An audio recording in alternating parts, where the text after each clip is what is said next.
Hey guys, this is Weebhut here, and this is Gumi, and it's been a while since we beat Kingdom Hearts 3.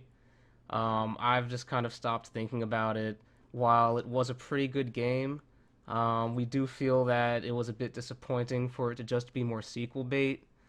And there were some weird things that happened in Kingdom Hearts 3 in terms of the story and what was going on in that whole final section.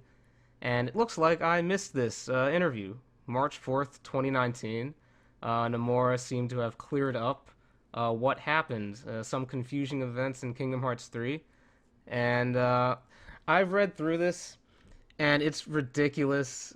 Kingdom Hearts was fun to make theories for because as long as you paid close attention, there were still breadcrumbs. You could still piece together things, everything was consistent.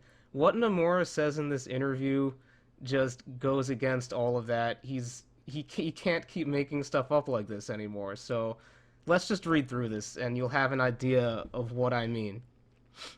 So it starts with this first question. Is the speech Sora gives in the opening the one that begins with, "They can take your world, they can take your heart"? A monologue by Sora post-ending? And I remember that. I didn't even realize that throughout the course of the game, but he never actually says that in-game. So Nomura, that's not the only answer, but the words do suggest Sora's mental state post-ending. Okay, that would have been a really cool kind of like final battle quote or like pre-final battle quote, but that's fine. How about this? In the final world, Sora tells Namine, "Someone else special I know won't let you down." Meaning the person you miss / want to see the most will come get you. Did he mean Riku? He says, he meant that the person that Namine wants to see the most would come get her as a way of cheering her up. It is actually Riku, in the form of the one who has been entrusted with the Riku replica's feelings, who does go and get her. Just, why do you have to make things so needlessly complicated? This is stupid. Sora doesn't thank Namine in this game either. Is this something that is going to be carried over into a future game? Nomura, well, Namine's revival did happen at the end of the game, effectively making it something that will be drawn out longer. Of course, because the series needs to be longer. You had your chance, Nomura, to clear everything up. Why do you do this? How did Ansem the Wise and Ienzo and the others move Namine's heart into a vessel without Kairi being there? So this is a good question. Let's see what Nomura says. When Kairi was defeated the first time in the Keyblade Graveyard, Namine's heart was thrown into the final world, right? And Namine's heart was also thrown out just before the final battle when Kairi was hit by Xehanort's attack. I do plan to show the details of what happened after that. Why don't you plan to show the details in the actual game? It happens. That would be a nice change of pace. Let's make a mobile game about that. In the final world, there was a nameless star whose scene was voiced. Who is she, and who is she waiting for? Nomura, I can't reveal that yet, but I can say that whoever she is waiting for, Sora knows their name. This is translated. I have not planned out who that is yet, but I just know Sora is going to know them for a cool plot twist later. All right. When this one is good. This one is really good. When we leave the final world, we are back to the point just before Sora and his friends were defeated. Why is that? I felt that was confusing as well. Everyone that I knew was confused by that. Nomura, the power of awakening is essentially the power to put sleeping hearts back the way they were. We know that. But the impact of forcing his friends' fading hearts back the way they were rewrote reality and created a singularity. The rewrite caused the chronology in which they were destroyed to have never happened. He sounds like he's trying to explain how King Crimson works. In Sora King Crimsoned everything. What is he doing? Where was this in series for like this could possibly happen? How does Sora affect reality? How did Roxas appear at the Keyblade Graveyard? This was another confusing point. Nomura, at that point in time, Ienzo had basically finished making Roxas's body using the replica Vexen and Demyx brought as a base, and the data from Twilight Town. This is also how Xion was manufactured using Sora's memories and days.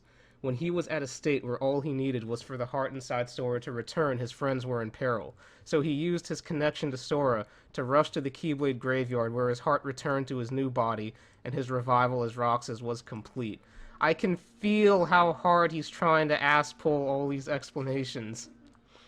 I can feel it, and it's worked in the past when he's explaining stuff in prequel games. It doesn't work when he's trying to make sequels. Okay, some of the following stuff that he says does make sense and is a bit consistent. When Marluxia is fading, he says, "I'm on the cusp of reclaiming my identity, my purpose for being." Did he remember that he was from the distant past?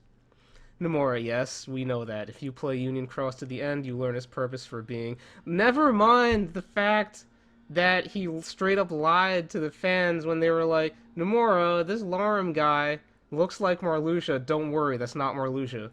What does he say? "Yes, I think if you play Union Cross, you'll find that is Marluxia." You And like are... to the end, didn't the game not finish? Yeah, the game didn't even finish yet. Please buy more of our jewel packages and you'll understand. When Larxene said, "I was really just along for the ride," she must have met with Nomura, Marluxia. It's not certain whether Larxene has her old memories, but she was interested in Marluxia to a degree for some reason, and became his partner in his plan to overthrow the old organization. Question, were they the Keyblade wielders of old Xemnas was searching for? Nomura, it hasn't been made clear yet. No, you haven't thought of how to explain this yet.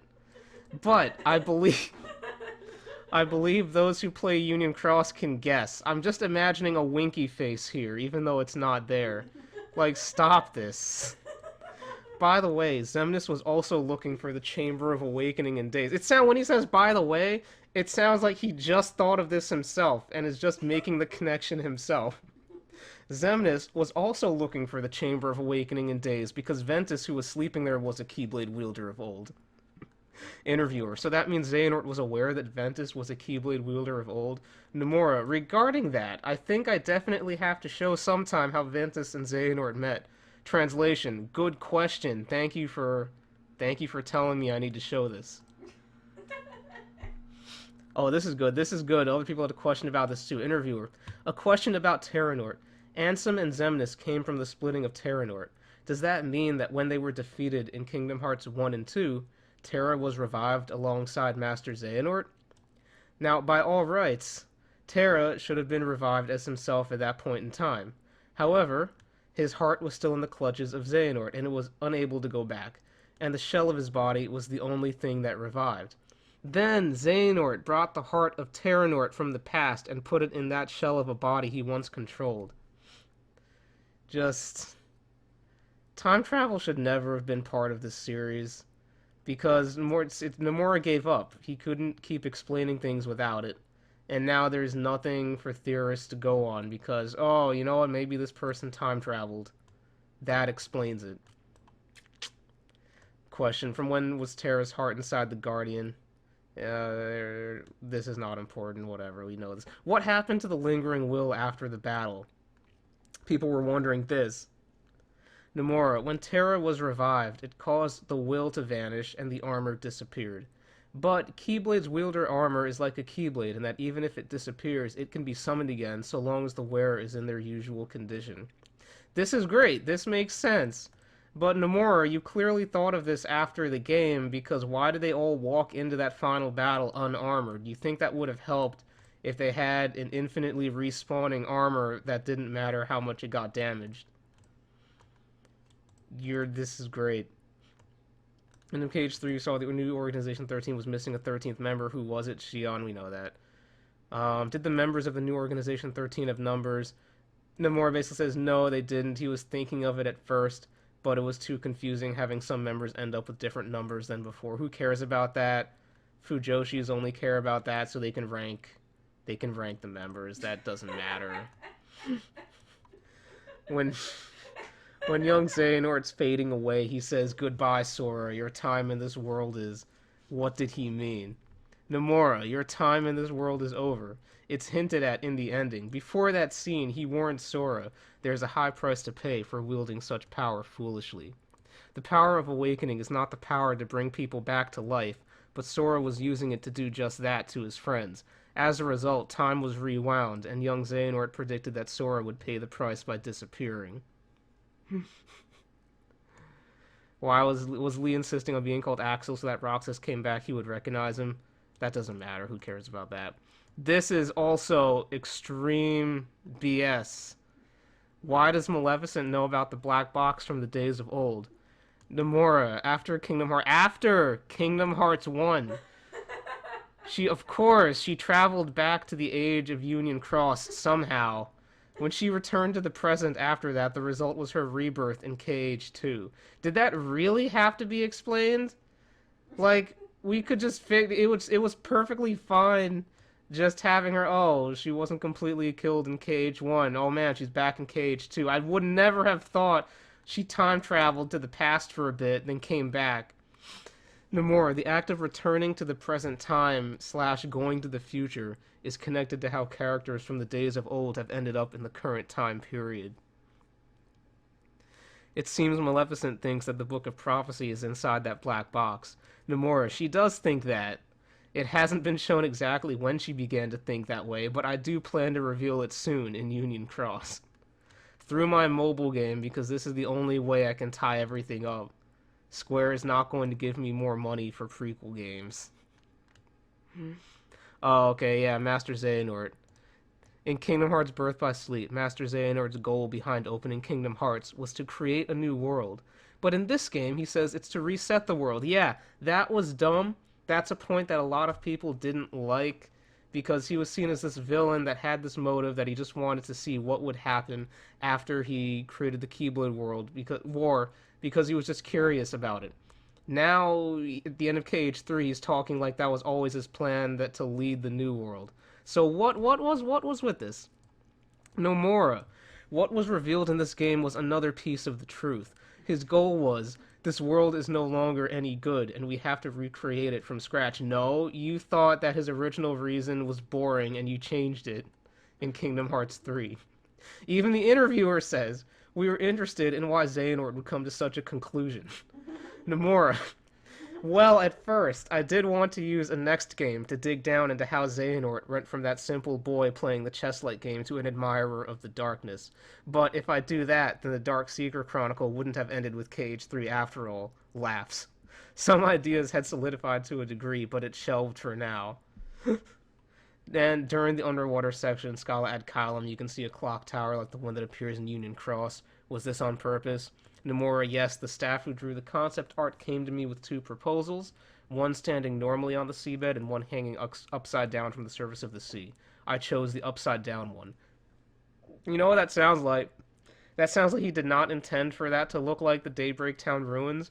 It sounds like artists came up to him and said, this one looks cooler.